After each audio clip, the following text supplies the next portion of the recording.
Park. I'm 17 years old and I'm a junior at Boston Latin School in Boston, Massachusetts. I live in Jamaica Plain and I'm the president of our Boston Latin School Youth Climate Action Network.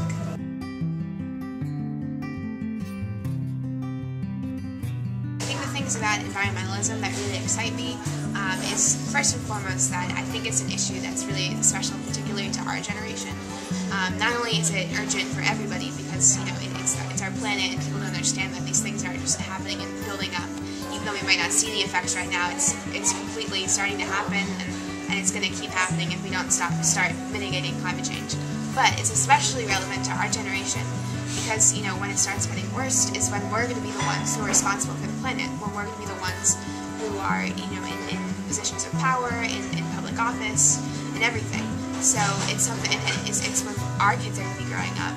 So it's something that we all have to be really concerned about, and we should all be really energized about and trying to do something. Also, I think one of the cool things and practical things about environmentalism is that a lot of the environmental solutions, the things that we propose to help combat climate change, actually solve other issues at the same time. That's not a coincidence. It's because all the problems in our world are a combination of factors. But if we choose the right solutions, we can actually be not just making environmental solutions, but also helping solve economic and social issues as well.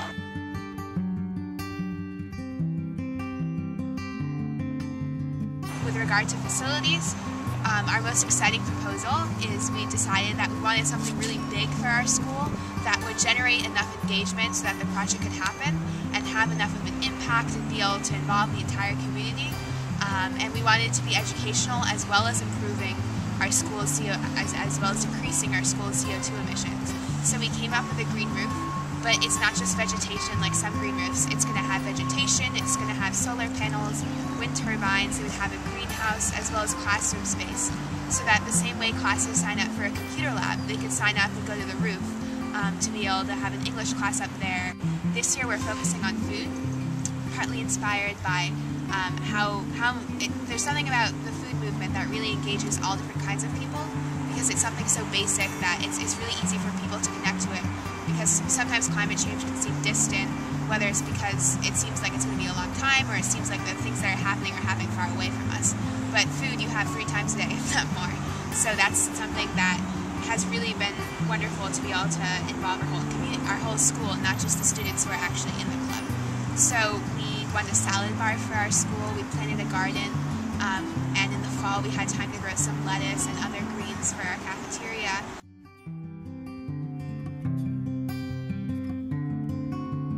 I think just for funding not to be an issue, not just for us, but for other people that are trying to do projects like this, especially students, because I think that's something that makes you jaded really quickly if you get disillusioned by how hard it is to get funding for larger initiatives. So if I could find a magical way to give everybody who's trying to do these projects the funding to do it, so that that's not a roadblock, because it's a shame if not being able to have enough money that's the way it always is. But I think that's the heart. It's if it's not the kids' leadership or it's not the kids' passion that's limiting them, it shouldn't be money that's limiting them from trying to do the right thing.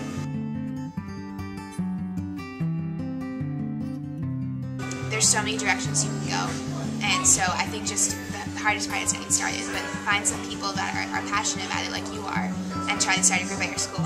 If you already have a group at your school, absolutely join it and bring some friends with you. Again, it's like the best situation is when you're doing something for the world, for the society with other people that you enjoy being with. And so once you're in the club, dream big. I mean, honestly, that's one of the things I've learned too, that you can have these kind of sky-high goals, and you want to set some realistic ones, but you also don't want to limit yourself. You want to challenge yourself to be able to accomplish something.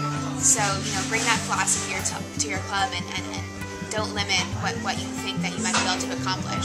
But on kind of a more personal, out-of-school level, there's just all these little things. It's kind of, rather than, I could make a list of, turn out the light bulbs when you go outside the room, have shorter, colder showers, but I think the underlying thing is just having this consciousness that we aren't necessarily raised with, at least the way we're raised now.